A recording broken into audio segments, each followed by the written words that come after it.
বন্ধুরা যারা কাছাকাছি আছেন আমার বাড়ি থেকে বা অনেকে জানেন, মনোহলের রাজবাড়ি বলে একটা রাজবাড়ি আছে বা জমিদার বাড়ি বলে একটা জমিদার বাড়ি আছে। অনেকে অনেক নামে জানে, কেউ রাজবাড়ি জানে, কেউ জমিদার বাড়ি জানে।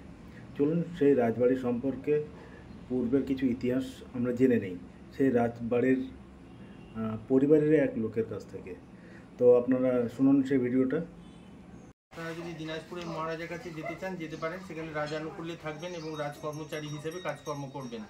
সেই হিসেবে আমাদের পরিবারের একটা অংশ অবিভক্ত দিনাজপুর শহরে উঠে আসে। সময়টা হচ্ছে 1780 খ্রিস্টাব্দ। তখন ওখানে বেশ 50 বছর খুব ভালোই কেটেছিল, কিন্তু তার পরবর্তীকালে আমাদের আবার দেখা গেল অর্থনৈতিক সংকট। তখন বড় বড় বিজনেসম্যান আমাদের বললেন যে আপনারা ব্যবসা করুন, কিন্তু ব্যবসা করার মতো সেরকম আমাদের জ্ঞান বুদ্ধি ছিল না, কারণ আমাদের পরিবারে যারা ছিলেন তাদের নামের সঙ্গে তর্কালঙ্কার, তর্কবাগীশ, ন্যায় পঞ্চানন এই ধরনের উপাধি ছিল। কাজে বুঝতে পারছেন তাদের পক্ষে ব্যবসা করা খুব একটা সহজসাধ্য নয়। যাই হোক, তাদের পরামর্শে আমাদের ব্যাংকিং বিজনেস শুরু করা হয় এবং সেই ব্যাংকিং বিজনেস করার ফলে প্রভূত অর্থ উপার্জন হয় এবং সেই সমস্ত অর্থ জনসেবামূলক কাজে ব্যবহার করা হতো। কিন্তু এইবার 1886 সেই সময়টা মালদার সঙ্গে লাগোয়া, এখন সেই অঞ্চলটা আপনার বাংলাদেশের মধ্যে পড়ে গেছে। ভোলারহাট বলে একটা জায়গা ছিল, এখন ওটা ভোলারহাট, ওটা নবাবগঞ্জ ব্লক হয়েছে। তা সেইখানে আমাদের একটা British company, New Pen company থেকে একটা সিল্ক ফ্যাক্টরি কিনে নেওয়া হয়েছিল এবং সেই সিল্ক ফ্যাক্টরি চালিয়ে প্রভূত অর্থ উপার্জন হতো এবং সেই সমস্ত অর্থ জনসেবামূলক কাজে ব্যবহার করা হতো। কিন্তু 1886 পরবর্তী সময় দেখা গেল আমাদের পূর্বপুরুষ যারা ছিলেন তাদের কারোর ব্যবসায় মন নেই, কেউ পড়াশোনার জন্য বাইরে চলে যাচ্ছে, কেউ সন্ন্যাসী হয়ে যাচ্ছে। সেই কারণে আর সেই সমস্ত ব্যবসা টিকিয়ে রাখা সম্ভব হলো না। সেগুলো বিক্রি করে দিয়ে এখানে 3খানা গোডাউন তুলে নিয়ে আসা হলো। তা এইটা হচ্ছে এখানকার মূল ইতিহাস। এছাড়াও এখানকার সবচেয়ে আকর্ষণীয় সেটা হচ্ছে জানেন যে আপনার দক্ষিণেশ্বরে ভবতারিণী মন্দির প্রতিষ্ঠা হয়েছিল, ওখানে রানী রাসমণি সেটা প্রতিষ্ঠা করেছিলেন।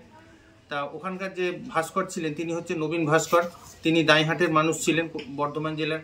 তা সেই নবীন ভাস্কর তৈরি প্রথম যে মূর্তিটা সেটা হচ্ছে উনি কলকাতায় আপার চিতপুর রোডে একটা ওরিয়েন্টাল স্টোন ওয়ার্কস কোম্পানি খুলেছিলেন, সেখানে বসে বসে উনি মূর্তি তৈরি করতেন। ওনার তৈরি প্রথম যে মূর্তিটা সেটা সাইজে একটু ছোট ছিল এবং কলকাতারই এক পরিবার নিয়ে নিয়েছিল। দ্বিতীয় যেটা মূর্তি সেটা হচ্ছে ভবতারিণী মা বা দক্ষিণেশ্বরের কালী মা। তা সেই নবীন ভাস্করের তৈরি চতুর্থ মূর্তিটা আমাদের এই গৃহ মন্দিরে আছেন।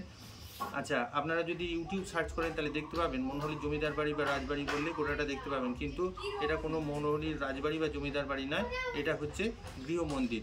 এই যে দেখছেন মাঝখানে হচ্ছে পদ্ম হচ্ছে ভক্তিযোগের প্রতীক, আর এই চারধার দিয়ে হচ্ছে সর্প হচ্ছে যোগ ও কুণ্ডলিনী শক্তি জাগ্রত করার প্রতীক। 700 মধ্য থেকে উত্থিত 7টা সর্প, আর এই সূর্যের 6টা হচ্ছে জ্ঞান যুগের প্রতীক। কাজে এটা কোনো নিছক বাড়ি না, এটা গৃহ মন্দির। এটা যারা তৈরি করেছিলেন তারা এই চিন্তা ভাবনাতেই তৈরি করেছিলেন যে এটা গৃহ মন্দির। এখানে যখন আমাদের পূর্বপুরুষ 1830-এ আসেন তখন গোটা জায়গাটাই জঙ্গলে পরিপূর্ণ ছিল। একদল ডাকাত এই জায়গাটা ডমিনেট করে রেখেছিল। তাদের ডাকা হলো এবং তাদের বলা হলো যে তোমরা আমাদের সঙ্গে এরিয়া ডেভেলপমেন্টের কাজে লাগো। তখন তারা আমাদের সঙ্গে এরিয়া ডেভেলপমেন্টের কাজে লাগলো, অর্থাৎ জঙ্গল পরিষ্কার করে বসতি স্থাপন এবং কৃষির উপযোগী জমি বার করা। এইভাবে এখানকার ডেভেলপমেন্ট শুরু হয়। যেহেতু এটা পুনর্ভবা নদী থেকে 1.5 কিলোমিটার দূরে, এই জন্য এটাকে পুনর্ভবা রিভার বেসিনের সভ্যতা বলা হয়। তাই এখানে আমাদের যখন এই গৃহ মন্দির তৈরি করা হয় তখনই কোনো ইটভাটা ছিল না, নিজেদেরই ইটভাটা তৈরি করে নিয়ে এই ইটগুলো পোড়াতে হয়েছিল। এখানে বিভিন্ন শেপের ইট আছে, এখানে এক ধরনের গোল শেপের ইট আছে, আর ওইখানে পায়রাগুলো বসে থাকে, ওইখানে একটা ট্যাপার শেপের ইট আছে। এই ধরনের ইটগুলো আমাদের নিজেদেরই তৈরি করে নিয়ে ফর্ম আপ করে নিয়ে আমাদের করতে হয়েছিল, তা ছাঁচ তৈরি করে নিয়ে করতে হয়েছিল। আর এখানে যে দেখছেন সরু লোহাগুলো, ওগুলো হচ্ছে টি সেকশন, মোটা লোহাগুলো হচ্ছে আই সেকশন বা জয়েস্ট। এগুলো সমস্ত কলকাতা থেকে নদী পথে এসেছে, এগুলো সমস্ত ইংল্যান্ডের তৈরি। তা এখানকার আমাদের যে মা আছেন, মা ইচ্ছাময়ী কালী, তিনি হচ্ছেন সেই নবীন ভাস্করের তৈরি চতুর্থ মূর্তি।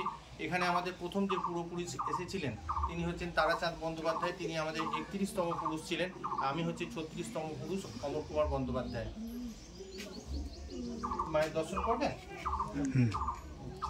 আপনারা যারা এই রাজবাড়ি বা এই জমিদার বাড়ি, মনোহলির রাজবাড়ি বা জমিদার বাড়িতে আসতে চান অবশ্যই আমার সঙ্গে যোগাযোগ করুন। আমি আপনাদেরকে পুরো গাইড করব এখানে আসার জন্য। বিশেষ করে রবিবারের দিন রাজবাড়ির তাদের পূর্বপুরুষ পশ্চাৎ পুরুষ তাদের পরিবারের একজন করে উপস্থিত থাকেন এই রাজবাড়িতে।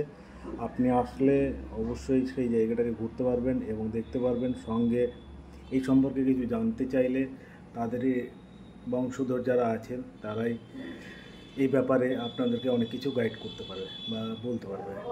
অনেক কিছু দেখার আছে, অনেক কিছু মানে উপলব্ধি করার আছে। সব জায়গায় ক্যামেরায় অ্যালাউ নেই বলে আমরা অনেক কিছুই আপনাদেরকে সামনে তুলে ধরতে পারিনি। ধন্যবাদ।